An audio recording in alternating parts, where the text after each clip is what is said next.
I'm gonna show you how to use the Akai S20 with an external sequencer and how to sort of set up your MIDI and your programs to basically turn it into a multi-timbral sampler module, right? um, so the first thing you need to know is, how to record things in. This is one of the features that you never really see in any of the other demonstration videos, and I'll just show you this really quick. Now, I have everything I needed for this song recorded already, but if you were to record something, you would hit record, and at this point, you're going to be offered a sample rate that you can record to, right? So you can go 32 is the default. That's the highest you can go. If you hit the minus button, you can record at 16K, 8K, right? You can't go any lower. Now, you can resample down to 4K, but that's a totally different function. But anyways, for the purposes of this demo, I just wanted to show you that you can record in at different frequency or sample rates. Now, this sounds completely different than if you were to just resample it down. I find that it's better to record in at a lower sample rate. Things sound punchier and livelier when you do that. For some weird reason, when you just resample things down from 32 to 8 kilohertz, it really sucks out all the highs and it just takes out all the excitement from the sample. So that's another way you can do it, but you can always just use the resample, and if you like that sound, cool. But there's a different way to do it. Also, if you've noticed, there's an S right here. That means stereo sampling. If you just hit the chorus button, now it's recording in mono, right? So let's go through that again here. Okay. 8, no. 16, maybe. 32, okay. But yeah, you can definitely record in at different sample rates. Also, you can record either in stereo or in mono. So that's the record section of this. But what I really want to show you is how to basically use this as a multi-timbral synth, or synth module, or a sampler, right? A sampler module. So this number right here indicates your program number.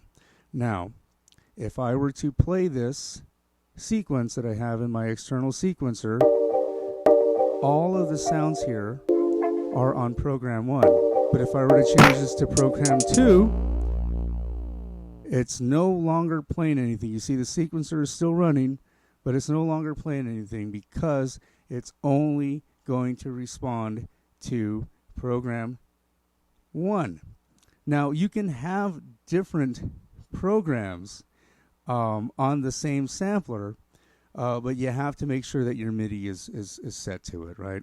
So right now, I have everything on program 1, and I have multiple MIDI channels going to different sounds. That's the benefit of setting up your programs, and I'll show you. If we go into program, yeah, we're already in program number. Okay, so 14 is set up to program 2. I usually do that because what you just saw me do was mute everything by going to program 2. So I sort of set one of the empty pads up on a different program to use as a mute for live performance, right? However, all of these other programs are on, all of these other samples are on program 1. Cool, right? So let's look at what's going on in the MIDI world here. So let's go to MIDI channel. Boom, boom, MIDI channel. Pad 1 is, of course, on channel, MIDI channel 1. 2, 3, 4, and 5 are on MIDI channel 2. Now, I also set this up as a mono trigger for these particular samples. So when I hit 1, it just cuts it off. So there's no polyphony there. I'm just cutting these off. And this is something that I wanted because the drums are also on a similar MIDI channel. These are on MIDI channel 4. But I want these to actually overlap, and I want some polyphony with this particular set of sounds. Let's go back to MIDI here. So yeah, 5 is on MIDI channel 2. Oh wait, no, 6. Sorry, 6 is on a different MIDI channel. That's on 3. The drums are on 4, and the bass sound is on channel 5. Right? And the reason I'm doing this is because if I go, let's just play around with the bass here. If I want to play this sound up and down on a keyboard, I can do that. Right? I have the same thing going on with the sound on 6 here.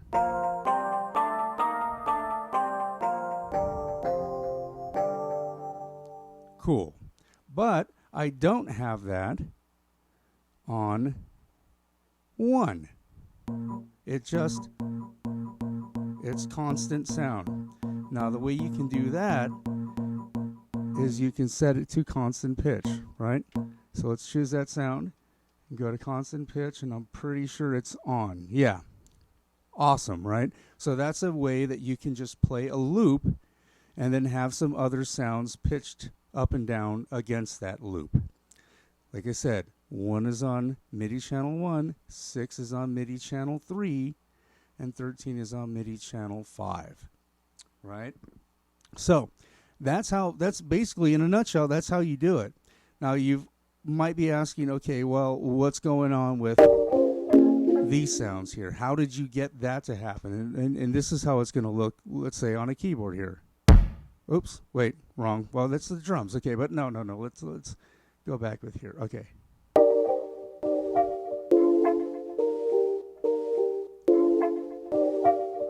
Why isn't it pitching it up and down, right? Well, yes, I do have constant. No, actually, I have constant pitch off on all of these. But why isn't it pitching it up and down? Because you can set your key ranges for each one of these sounds. So the key range here is 60, so this is middle C. The key range here, you hear that? You hear that difference between pitch here? Because I set the key range up 2 steps higher. 1, 2 steps higher, right? And then what I had to do to compensate for setting that 2 steps higher is I had to transpose it 2 steps down. You see, this is not transposed. This is at middle C 60. This is at minus 14. Now, I could have gotten past all of that had I just used constant pitch, but this is just another way to go about it. This is another way to sort of group your sounds together. I actually prefer to do this because every once in a while I get the wacky idea of, well, maybe I do want to play this like a synthesizer and go up and down the keyboard with this particular sound. So yeah, you can see I have this set to key range 64. I have this set to note 64, so yeah, I can do that. But yeah, that's basically how you do that. That's how you group your sounds together, right? And if I go over here into drums, I can go. All right, so that's how that works. So you can have your, this is just a loop. This is a group of sounds that are cutting each other off as they play. This is a pad sound that I'm playing like a synthesizer. Drums, these are polyphonic group of sounds, and the bass. Now, MIDI channel 1, MIDI channel 2, MIDI channel 3, MIDI channel 4, MIDI channel 5. And when you put it all together with an external sequencer, you get this.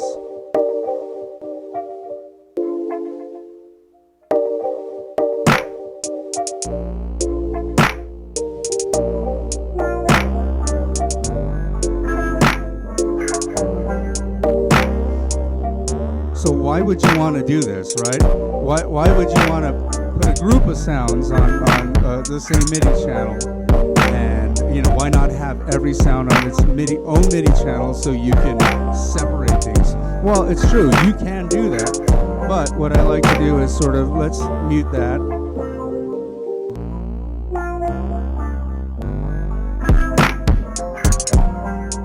Right, so now I have the ability to mute certain portions of the song, certain elements of the song. You know, if I want to just get rid of that guitar part.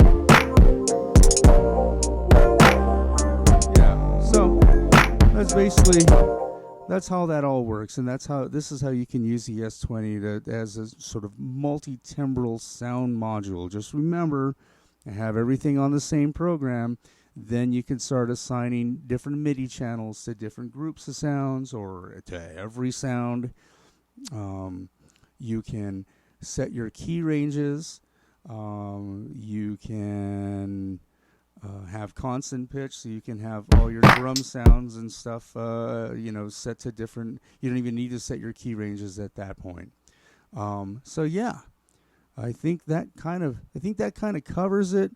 And you know, and like I said, I wanted to touch on the fact that you can sample things in at different frequency rates, and like I said, it sounds much better that way if you do that, as opposed to just resample everything down.